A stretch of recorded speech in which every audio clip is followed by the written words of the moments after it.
21-ല് മഞ്ചേശ്വരം ഏതാണ്ട് 745 വോട്ടിനാണ് സുരേന്ദ്രന്റെ കയ്യിൽ നിന്ന് പോകുന്നത്. എങ്ങനെയാണ് ഇത്തവണത്തെ അവിടുത്തെ ഒരു മത്സരം?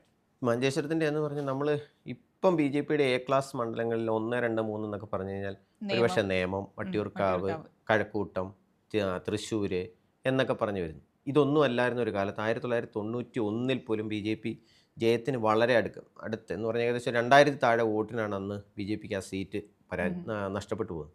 അന്ന് മുതലേ മഞ്ചേശ്വരമാണ് ശരിക്കും ബി ജെ പിക്ക് കേരളത്തിലെ ഒരു നമ്പർ 1 മണ്ഡലം. പിന്നെ സംഭവിക്കുന്നത് വെച്ചാൽ മഞ്ചേശ്വരം മണ്ഡലത്തിൻ്റെ ഒരു പ്രശ്നം എന്ന് പറഞ്ഞു കഴിഞ്ഞാൽ സപ്തഭാഷ സംഗമ സംഗമം ഭൂമിയാണ്. ഭൂമിയാണ്. അപ്പോൾ എന്താ വെച്ചാൽ ഈ ഭാഷാ ന്യൂനപക്ഷങ്ങൾ ഒരു നിർണായക വോട്ട് വാങ്ങിക്കുക. ഏകദേശം ഒരു 75% ആൾക്കാരും പ്രോ ബി ജെ പി ആയിട്ട് പൊതുവെ കരുതപ്പെടുന്ന ഒരു സ്ഥലമാണ്.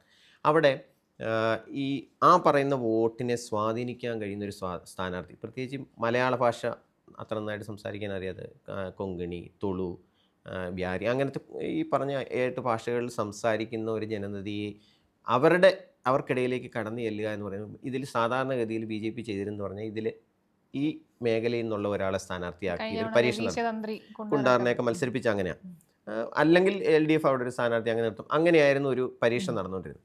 അപ്പോൾ കഴിഞ്ഞ തവണ അതായത് ഈ കെ സുരേന്ദ്രൻ മത്സരിക്കുന്നത് 4ാം തവണയാണ്, തുടർച്ചയായിട്ടല്ല 4ാം തവണയാണ് ഈ മഞ്ചേശ്വരം മണ്ഡലത്തിൽ മത്സരിക്കുന്നത്. കഴിഞ്ഞ തവണ നമുക്കറിയാം ഒരേ സമയത്ത് കോന്നിയിലും മഞ്ചേശ്വരത്തും ഹെലികോപ്റ്ററിൽ പറന്ന് നടന്ന് പ്രചാരണം നടത്തി മത്സരിച്ചൊരു തെരഞ്ഞെടുപ്പായിരുന്നു. ഈ മഞ്ചേശ്വരത്തിൻ്റെ ഒരു പ്രശ്നം എന്താ വെച്ച് കഴിഞ്ഞാൽ, മുമ്പേ നമ്മൾ തൃശ്ശൂരിൻ്റെ കാര്യം പറഞ്ഞാൽ ക്രോസ് വോട്ടിംഗ് നന്നായി നടക്കുന്നൊരു മണ്ഡലമാണ്. കാരണം കാസർഗോഡ് മഞ്ചേശ്വരത്തൊക്കെ എന്ന് പറഞ്ഞാൽ ഇപ്പം ബി ജെ പി ജയിക്കരുത് എന്ന് കണ്ടിട്ട് ഒരു ക്രോസ് വോട്ടിംഗ് എപ്പോഴും നടക്കുന്ന മണ്ഡലമാണ്.